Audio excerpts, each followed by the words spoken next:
Hey, Luminary. This episode is a special replay from a masterclass inside my community Star Powered Circle, all about the Venus retrograde in Aries and Pisces. Now, Venus isn't just about love and money. In your leadership and work, she's about connecting and attracting the people and resources you value.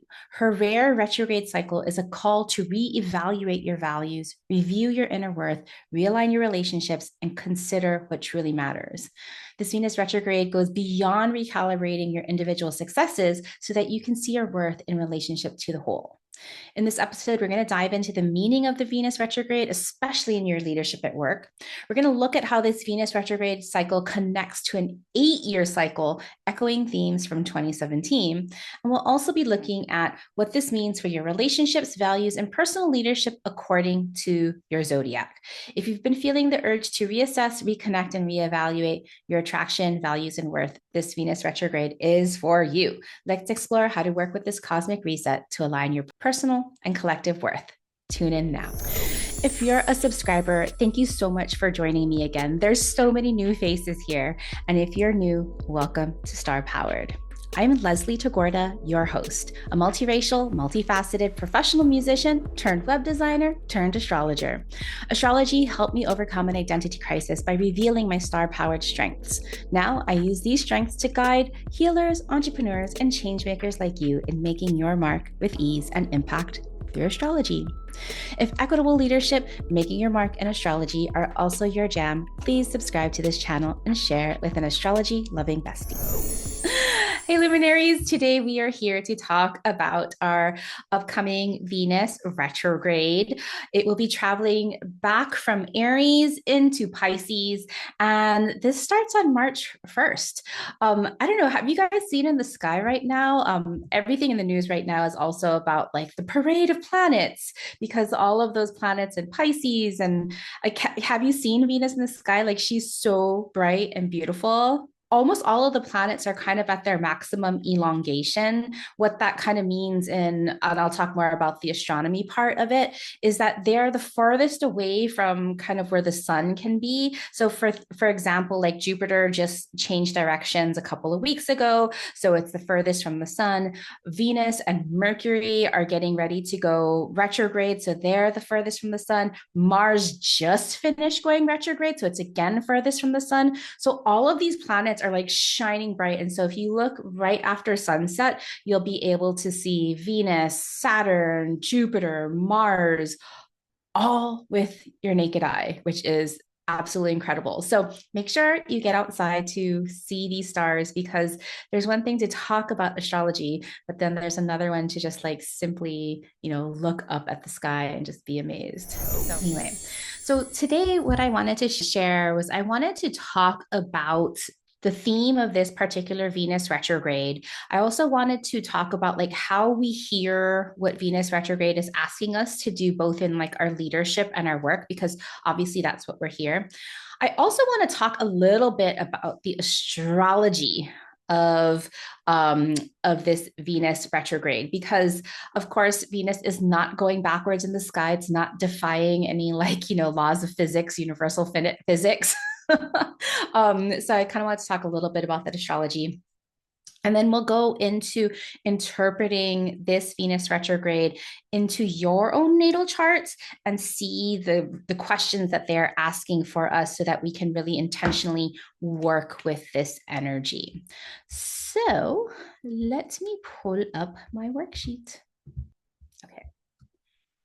So I'm calling this, and this is kind of this theme that needs some explanation, reconnect to a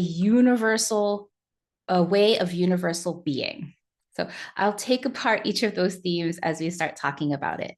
So you already know that Venus, the planet, is the planetary process to connect and attract.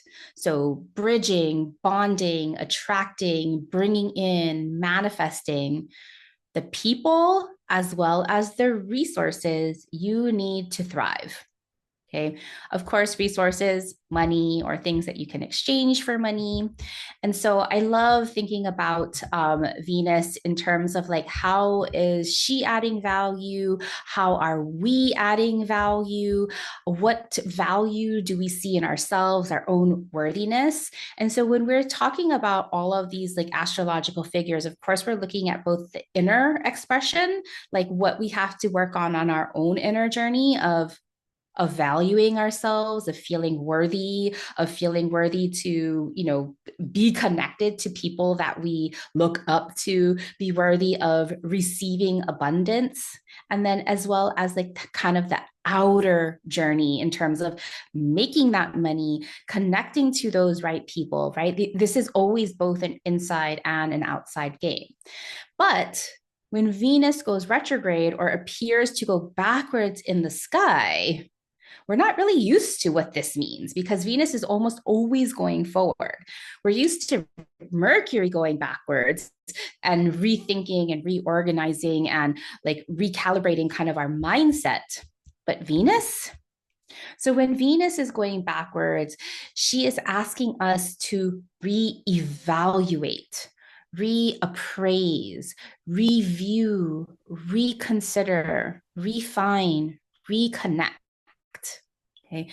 The RE words for all of the retrogrades are just such perfect medicine. So, understanding the process. So, if Venus is here to connect and attract, well, when it's retrograde, we have to reconnect and reattract because sometimes, especially when things have shifted in our lives, there's people that maybe our commitments, like Venus does also like to commit. Venus likes the, especially in Libra, she likes those one-on-one relationships that are committed relationships. And sometimes we have to reevaluate those relationships and those commitments. Okay. And we'll see how these Venus retrogrades, not only are we reevaluating, but other people we're all experiencing the same energy. So other people are reevaluating us. Okay. So it's not uncommon for us to have like different types of breakups or different types of people from like in our past come back into fruition. It's like, come back, like, where'd you come from? And so just understanding this kind of the difference between the planetary process of Venus going forward versus going backwards. But then now we start to look at the values as she's crossing in between the first zodiac Aries and back into the last zodiac Pisces and going in between. And so when we think about like the values that Pisces and Aries bring, I'm always looking to the strengths. Pisces values, of course, her Pisces strengths are being in flow, having empathy and compassion, that artistry and creativity, that interconnectedness and the union of bringing together, right? Interconnectivity and union. It's a kind of like a higher elevation of the connection and the bridge building that Venus does. The energy and the vibes that Pisces creates, those oceanic feelings, of course, universal truth and one love. Pisces is a visionary energy that can like build new worlds. Whereas Aries energy, instead of building new worlds, Aries energy wants to discover new worlds. It wants to get things started. It's super action oriented. It's going to, push through anything it wants to do instead of like Pisces kind of feeling through. Aries really wants to know itself, actualize itself. It thrives on excitement and competitive edge and self actualization. And so when we're thinking about these two energies, so vastly different, it's going to be our job to understand what it means to combine and blend these two archetypal energies when Pisces is an ending, Aries is a beginning. Pisces is just kind of this visioning, and Aries is like, let's just take action. And so part of this Pisces and this Aries is how I came up to this idea of universal being. And I'm going to share more a little bit on what I mean by the universal being. Of course, universal being that kind of Pisces interconnectedness of all, and then the being, the individuation of a single person. So how do we reconnect to the value of being a universal being? And so that we're not just a lone wolf or a silo. So even if we're solopreneurs and, most of us here are solopreneurs, or we have like small teams, we can get really like very, like, what is that when you have like a horse with the blinders, just kind of very like focused, and you can't really see how we're part of a bigger truth, a bigger value. And so I really think that this Venus retrograde is asking us to reconsider how we fit in.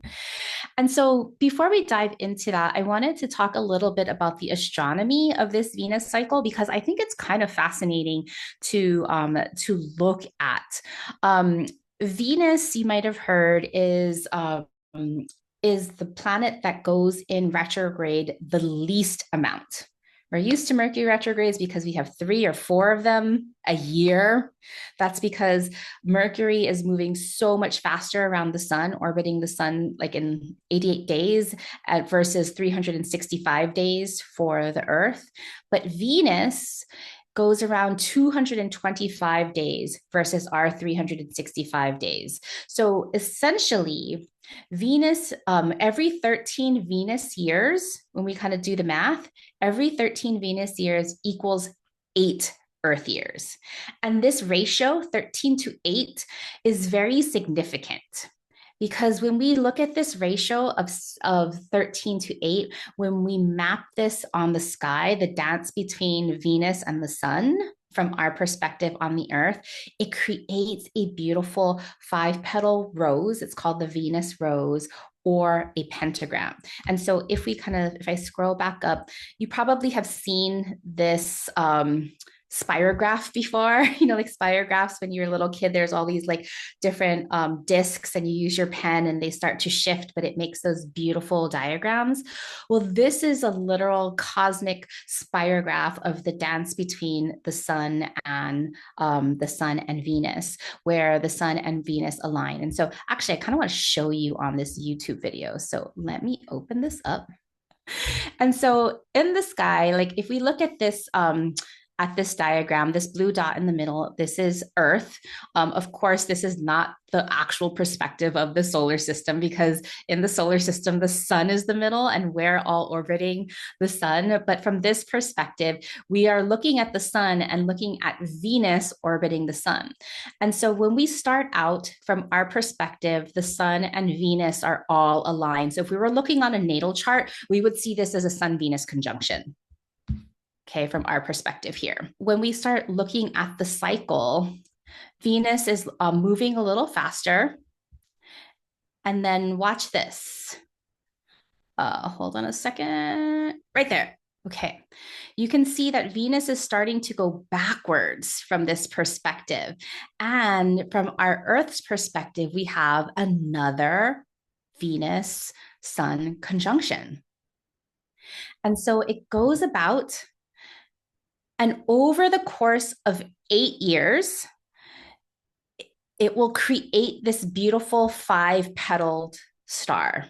And each of these points is when the sun and Venus meet. So we'll just watch this for a little bit because I think it's so beautiful. And this is a video from Astronomy with Microstation, Orbit of Venus, Dance of Planets, by this person on YouTube that I can't pronounce their name. I'm sorry. But notice how these petals start forming. I just want it to go through a whole cycle.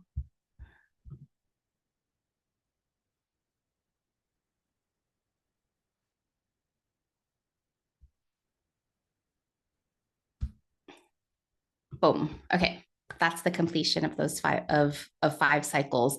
This would take 8 years in Earth time to complete. But these points, they're so beautiful. And Ishel might know more about this than me, but when we look at this 8-year cycle times by 5, we have a 40-year cycle. Okay. And so what's super interesting is, just like a spirograph, these patterns, don't are not exactly it shifts a few degrees every 8 years. So the last 8 years ago, in March of 2017, when we had this same Venus retrograde cycle, this this was exploring this place between Taurus of 3 degrees and Aries of 13 degrees. So it shifts just a little bit. And then the Mayans would also look at these over a 40-year cycle, because for the Maya people, still to this day, Venus is a very important planet that they timed all kinds of things, whether from farming to going to war. Again, I'm not an expert in that, but I just think it's absolutely fascinating. And so when we think about this 8 year cycle, right, if you want to go back to like around spring of 2017, maybe you broke up with somebody, maybe you had some, maybe there was a customer that you really loved working with, maybe there were like friends that were in your life that are like no longer in your life, and all of a sudden you're thinking about them. You're thinking about them, they're thinking about you. And so, in order to hear the rhyme of the different cycles of this particular Venus retrograde, you can just simply look back to your Google Calendar back in March of 2017. I mean, I had a Google Calendar back in March of 2017, and just kind of see like who you were talking to, and just start to reconsider some of those themes that were coming up in your life that might be repeating once again. Like for wherever we have Libra and Taurus, if we have a strong Libra or Taurus in our charts, then of course we're going to feel this Venus retrograde even more deeply. I mean, all of us are going to feel it because it's a personal planet. But yeah, your relationships. And when I look at your chart, Heather, that's that Taurus, Taurus of 3 degrees, like so close to your descendant. So coming back to this idea of a universal being, and then we understand that reconnect to a way of universal being, that reconnection is like, how do we want to form these attachments, form these bonds, form these bridges, because things have shifted.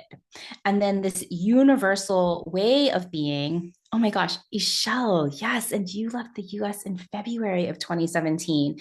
And thinking about, you have that Libra on the descendant. So it's super interesting how all of us have this, like you all had these like really giant shifts in 2017 with that last Venus retrograde, and how Taurus or Libra are like really big parts of your midheavens or your descendants and things like that. Cool. Wow. You broke up with the US, and rightfully so. I get it. And so, coming back to this idea of universal being, when we think about our individuality, when we're thinking just about ourselves, we can sometimes go down like this like spiral of self-deprecation or not seeing our worth, because we're looking at ourselves as an individual. We might be comparing ourselves to the success of others, or comparing ourselves to old versions of ourselves. But when we start to think of our value and worth, I want us to start seeing our value and worth being connected to, yes, our individual identity and our strengths, but how we are contributing it back into the world. Because your worth and value isn't just judged by like what you have created, what you have done. Your success isn't based on like you being that lone wolf, like I'm going to do this all by myself in a silo here. And we've seen what happens when people take all the credit or hoard money through entrepreneurial greed, and then like this idea of leadership or an oligarchy like posing as leadership, like this kind of dominance, like that is not the future that we are building right now. And so really this Venus retrograde is asking us to reconsider. That's the Venus retrograde part, our worth and our value in ourselves as a relationship to the whole. And what I mean by this is that we don't need more successful people. We don't need more multimillionaires or multi-billionaires. Instead, we need people like you and me to see our value as leaders, to see our value as impact makers, even if these are like small micro steps, because it's these micro steps that are making just these macro impacts. And so when people like you and me are taking our individual and personal steps to be better, to recognize our value, to recognize our worth, to like really hone in into like what impact and change we're making and difference we're making in the world, this is what we have to recognize and reevaluate. Okay. So seeing our contribution to the whole is what I mean in terms of a universal being. So your value and worth is about your personal experience as shared in the world, your individual strength as a contribution to the whole. Like if you're just getting better and better at something, like, like I'm practicing the clarinet, but I never go perform on stage, or you're writing this like beautiful novel, but then you don't actually like put it anywhere for people to read. Like that's not contribution. Okay. And the micro tasks that make a world a better place, and your own self love that turns into compassion for all. Okay. Oftentimes sometimes it's easier to have compassion to like your pets or your family members, but it's not easy to have compassion for ourselves. But when we start to see our personal challenges as universal challenges, then our growing self-love then becomes deeper compassion for all, is what I'm trying to say. If Venus retrograde has you rethinking your relationships, values, and self-worth, good. That's exactly what this cycle is for. But here's the real question. How does Venus show up in your leadership according to your natal chart? And can you see the value of your way of leading and contributing? Mid-Venus retrograde, I'll be delivering my signature 5-day training, Astrology 101, so you can begin to decode and liberate the symbols of your chart so you can begin seeing the value of your star-powered leadership. In Astrology 101, I'll show you how Venus processes change and what she directs and rules to reveal your natural magnetism. If you want to learn about Venus, the other planets, houses, aspects, and archetypes in a revolutionary way, join me. I want to work with your stars. I want you to work with your stars. Go to starpowered.com/101 and pay what you can. Cecilia said I had to look back at my photos to see what I was doing. In 2017 is when I started doing more sex ed separate from the company I was working with. It was also the same year in August when my squad group was formed. Wow. So I love how this Venus retrograde almost is actually setting us up for that Uranus in Gemini. And so when Uranus finally goes into Gemini, I know like I just threw us way into the future. But this Uranus in Gemini is asking us to kind of shake up our friends and like our social circles, because that Gemini is also about our neighborhoods and also our friend groups and things like that. I know Aquarius is friend groups, but Uranus is really going to shake that up. And so what I'm hearing is that in the last time this Venus went retrograde in this area of the chart, everybody was having these shakeups in their relationships that are also in our businesses and our business communities that are going to help support us for when we shake up our communities, when Uranus moves to Gemini. Okay, so we started talking about some of the basics of Venus retrograde. Obviously, personal planet, you're going to feel this intimately, especially if you have Taurus and Libra. You're going to feel it really much more strongly. Even if you don't have strong Taurus or Libra, you can always look at the houses that are ruled by Taurus and Libra to know that you're going to be having some shifts and changes and recalibrations in those areas of our life. Obviously, during a Venus retrograde, it's not a good time to make impulsive luxury purchases or get into flings or go through like a hasty breakup. Like even if like something has been wanting to dissolve in a relationship for a while, I would wait until after the Venus retrograde and give your time during Venus retrograde to really reassess and recalibrate before you do the breaking up because things might not stick during that time. So anything to do with like impromptu or impulsive purchases or relationships, try to hold off until after the Venus retrograde is over. But when you're thinking about like long-term committed changes, like these are really, really important because long-term investments, Venus is really, really good with like the commitment part. Okay. And when you think about like breaking up, this might not just be about people. This could also be a breakup or realignment. A breakup is really a realignment in values, in money, or relationships that seem to be like way off in the horizon. This is time to re-examine those. Okay. Now, of course, I already said the house that contains Venus retrograde, we'll look at that when we start to personalize and interpret this Venus retrograde, shows you where you need to reevaluate internally your value and worth and your relationships, but also externally, where is the bulk of the money coming in? Right. Sometimes we start to focus in our business, like, oh, I really want to bring this thing. And when you look at the bottom line, it brings in like 10% of your income. When there's this other thing that's bringing in like 60% of your income, you're like, oh, I haven't been putting any love to that. I need to recalibrate. So this would be a really good time to look at some of your bottom line and see where you want to recommit to different parts of your business based on the bottom line. Okay, so let's take a look at how we purposely want to work with this Venus retrograde. Now, remember that when we have these retrogrades, they're not like, woe is me. It's not to like disrupt our lives, but it's to recalibrate and recalibrate both value and worth. And so, talking about value and worth in terms of like what we are attracting, what we are connecting to, is so related to how that inner story of like how we appreciate our strengths, how we value our strengths, how we feel this sense of worthiness.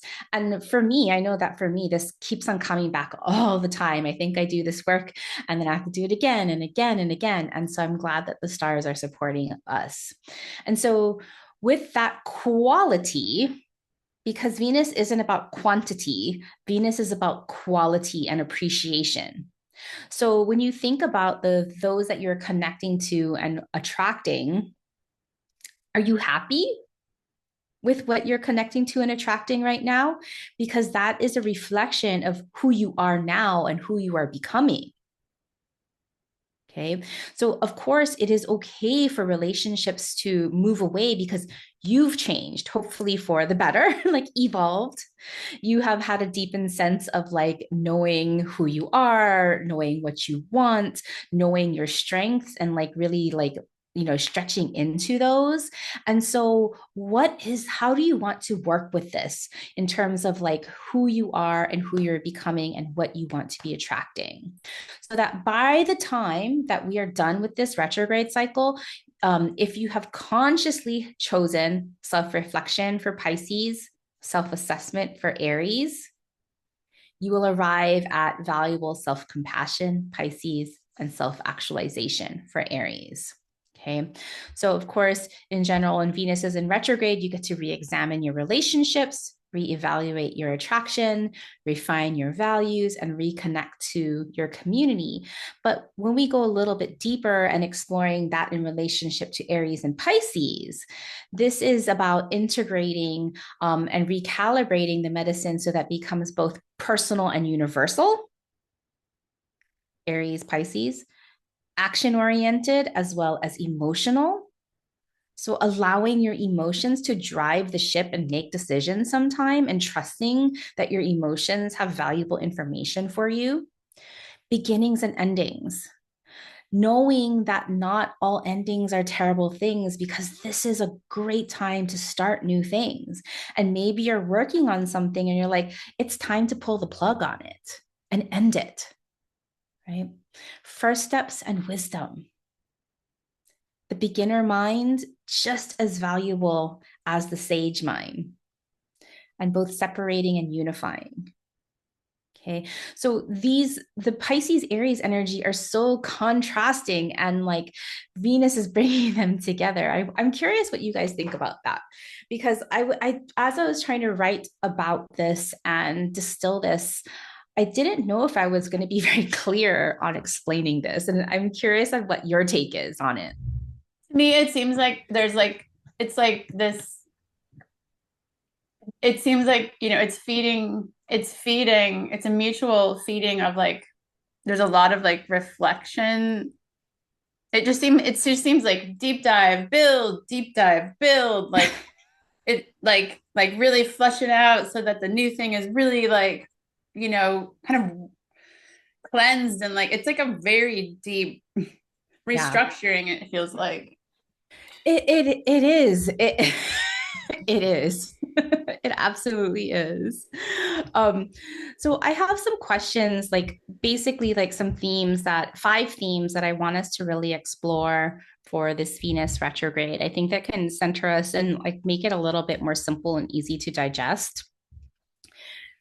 When we think about this universal being, the first question that I came up with was reconnect with the universe.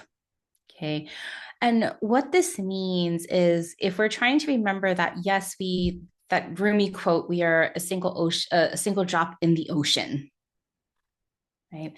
What are your personal hopes and personal fears? Right. We might be thinking, it's really easy to think like, oh my gosh, woe is me. I owe it. This is my burden to bear by myself, or my dream. Nobody else is going to understand this.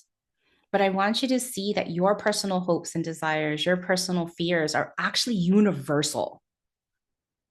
So, how can you reconnect with understanding your own personal hopes and fears as universal and begin to share them? Sharing is that contribution into the world. Rebalancing your emotions. Because Pisces is so like all over the place, like emotionally, it can be like very overwhelming. But when we can start to center those emotions and really understand and discern those emotions, the rebalancing, that rebalancing, that Venus rebalancing, we can start to take actions that are emotionally driven and understand their value. Okay. I know, like, like not to put you on the spot, Rhonda, but I know that anger is a great motivator for you. Correct. Yes. And there's no shame in that, right? There's discerning and there's understanding and there's wisdom that as an Aries with all this Aries energy, when I get angry, that's a strength that's telling me that I need to take action. It's very much an action. When I'm angry, action is necessary. Otherwise, that anger won't go anywhere. Absolutely. And Right. I need to get it out. It's kind of like volcanic in that I got to get it out, so I got to take the action. And then I'm not as angry, but I need that anger sometimes. So it's not a bad emotion. It's It's not. just it's another piece of it. Absolutely, right. Like you're using anger to to self-regulate, to co-regulate yourself, but you're also using anger to be productive and take action on the things that are necessary because boundaries have been crossed. Right.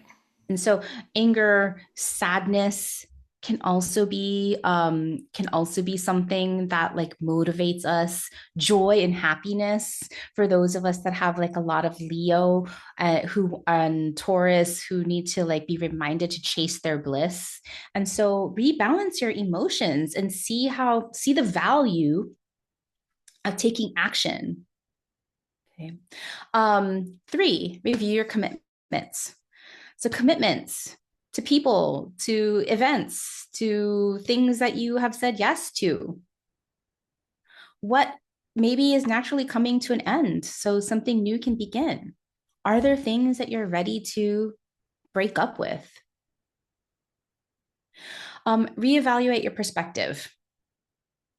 This is another one similar to the first one about reconnect with the universe, meaning not just your fears and your hopes and your dreams, but also the way you see things, the way you understand things. What wisdom that only you have might inspire somebody else. the different way that you see things is so important. And then lastly, re-examine your contributions. What personal strengths are you ready to share with the world? Are there things that you've been hiding and not seeing as strengths that are just ready? So yeah, so I feel like, these questions, I offer these at the beginning of the retrograde cycle, but these are something that we need to keep on coming back to over the course of the entire cycle. And really, when we think about the course of the entire cycle, this started all the way back in January, the end of January. Okay.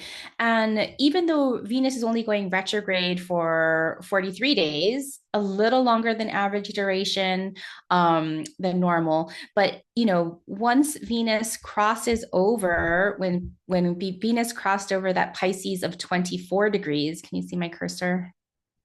When Pisces crossed over that Venus 24 degrees, the first time going direct, and then on March 1st, in just a few days, Venus is going to be stationing retrograde, meaning coming to a stop to shift gears into reverse at that Aries of 10 degrees. That's the furthest away from the sun that Venus is going to be. Oh, yes, Rhonda. Does it, you know how like when Mars actually was going retrograde, it almost stopped? Does Venus almost stop or is it more fluid? They all almost stop. Okay, thank you. Yeah. That's why those days, like the day leading up to or a couple of days before the stationing, before the stop, can kind of feel like, "Urgh."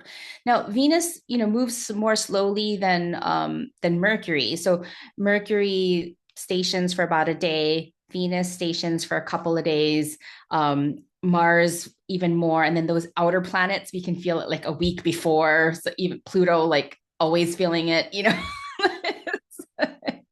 And so, yes, because like as the planets like slow down or appear to slow down in the sky, just like in your car, you can't just like shift and reverse. Like you have to come to a complete stop. And the bigger your car, the longer it takes to stop. Right. And so, now that Venus is getting to that Aries of 10 degrees, then it's going to go backwards again until April 12th, when it gets back to that 24 degrees of Pisces, and then it has to retrace its steps again. So there's a 1, 2, 3 pass that happens in this short area between Pisces of 24 degrees and Aries of 10. And then the midway point happens at Aries of 2 degrees, where when we were looking at that video, we saw that alignment of Venus and the sun. What we'll learn in celestial cycles is that we'll never have an opposition, but in the actual universe, Venus is on the opposite side of the sun from where we are. And we'll talk about that more deeply in celestial cycles. That's coming up in August of this year. So looking at that, so we have our timeline, and just like the other planets, just like yes, good catch. So we midpoint is near near the Aries ingress, but we also have the station retrograde at Aries 10 degrees almost near the eclipse. So the last Aries eclipse before, in this eclipse cycle, with the North Node already moved into Pisces, is at Aries of 9 degrees, and that happens in March. So, March, while I haven't been delivering regular starcasts, March is is the month. Of 2025, the biggest shifts. Yes, you shall write on your Chiron. Your Chiron's gonna get an eclipse. It's gonna be the station retrograde point, and so I would start kind of tracking what you're already starting to feel, because like you're gonna have these pressure points that are just kind of pinging that area of like Aries of 10 degrees, and so just so curious what comes through. And so when we look at also just kind of the astrology of this particular Venus retrograde, Venus is going to be having 3 conjunctions with Saturn, 3 conjunctions with Neptune, because Saturn and Neptune are really close to each other right now. Venus is also going to be sextiling both Uranus in Taurus and Pluto in Aquarius, and then trining with Mars. And so we have these blending with Saturn and Neptune. So Venus is like, what are you focusing on? What are you focusing on? What you value? That commitment part of Saturn and Venus. With Neptune, this is about interconnectivity and like connecting to that bigger dream. Are your dreams big enough? Uranus says, how can tenderness be a breakthrough? Right? We're pushing and working and hustling so hard sometimes that we forget that softness is also powerful. And then Venus with Pluto, how can self-love transform? And Mars, that action, what opportunities come from taking action on what you value, or also our emotions. And so these are extra layers of questions that we can start to add to the conversation. Because when we have these 3 points, these 3 touch points, remember that when Venus was going direct, this is when Venus first had a conjunction with Saturn on January 18th. Then in retrograde, it's going to meet up with Saturn again on April 7th. And then when Venus is moving out of the shadow zone on again April 24th. And so this is why there's always those 3 touch points when we have these retrograde cycles. When we think about it, right, when we have all of these activations on our natal planets like Chiron, like eclipses and these retrograde points, this is a total shakeup because you're getting ready to expand, you're getting ready for new growth. And so we have to nourish, we have to fertilize, we have to take care, we have to support ourselves for this jumping into this becoming. So I love that. So I have a bunch of journaling questions here, and I'll let you guys do that on your own. But I want us to get to just taking a look at your own natal charts, because Rhonda, you already said that you have your sun at Aries 11. Uh, Ishel has their Chiron right there at Aries of 9 degrees, and so take a look not only at what house this Venus retrograde is exploring, but take a look if you have any natal planets in Aries or Pisces across the way in Virgo Libra. Maybe you have your rising descendant midheaven or IC.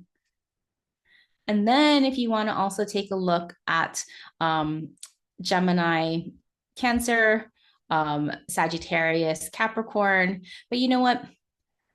Leave those out if we get overwhelming, because there's we can go always another layer, more information. April said, coming to the houses happening in my 9th house over my natal Mercury. And so like April, this is really, I think you're finding the value of your voice and finding the value of your philosophy and purpose and like believing in that. Right. And then Mars and Pisces at 24 degrees. Oh, so you're also going to get the station with the Venus and Mars. And I love Venus and Mars when they come together, just like Saturn and Jupiter, because we have a contrasting of energies. Yeah, absolutely, April, you could use that. And then so like, of course, this is the gift of the universe giving it to you. I know for me, this is mostly in my 10th and my 11th house. And, Jeff and I have been having some serious conversations about some of our business model and like how we're going to be delivering things and like, positioning and pricing things. And I'm definitely going through and reevaluating how we not only share its value, but like, what is the value? So what about if you were born and it's in retrograde? How does that go into all this? Oh, that's such a good question. Thank you for reminding me that question. So, just like if you were born with the Mercury retrograde during the Venus retrograde, it's like a coming back home. Like this just feels normal for you. You were already born having values that were not conventional or traditional, appreciating and seeing things that are beautiful, that are like not traditional. That makes a lot of sense for 8 years ago, for sure. Yeah. So looking back, because when I was writing that, I was like, but it felt so like easy for me. So that makes a lot of sense. If you're mostly working on your first house, this is, of course, your leadership and your, valuing your own leadership, valuing your brand identity, valuing, your self-image, just like really how your presence.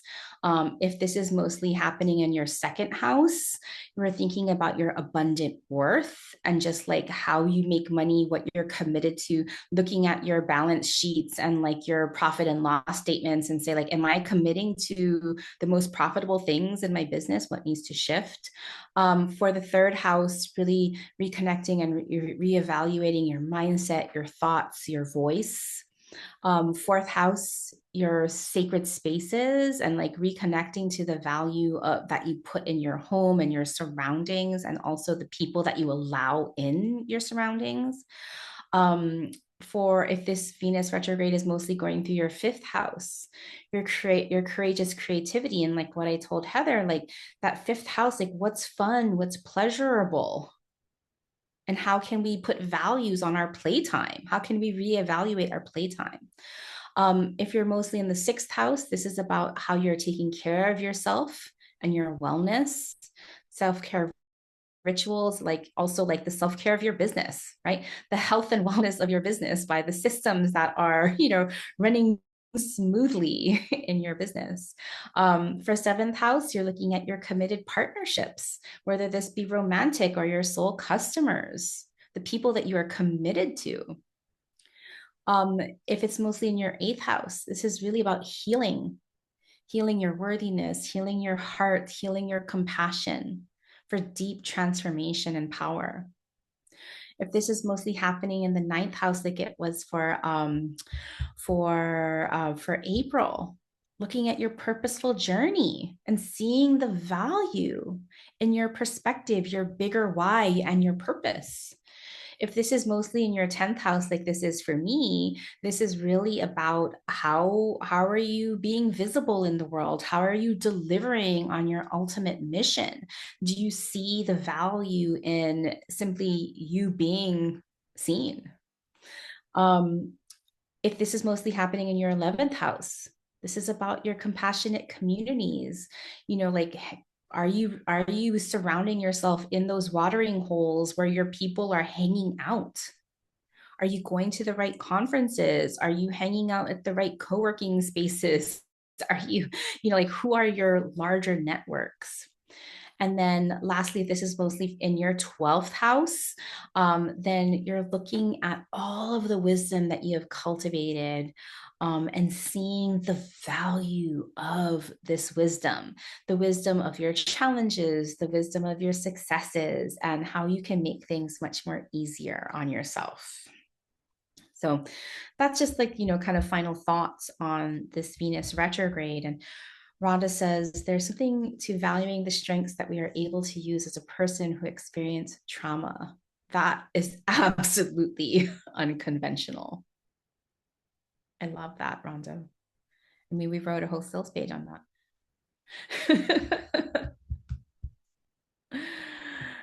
So my friends, this Venus retrograde is just such a wonderful time for us to reconnect to this idea again of universal being. How do we see our value as an individual contributing to the whole as we start to build a new world based on compassion and love. So Venus retrograde again, March 1st, all the way through April 12th. As a human design projector, my energy shines more brightly because of people like you who share my work. If you enjoy this podcast and want to help build a movement of innovative astrology and leadership and spark the intuitive revolution, please rate and review this podcast on Apple Podcasts, or better yet, share this podcast with your change-making besties. We will all shine brighter together as we create the future we want to see.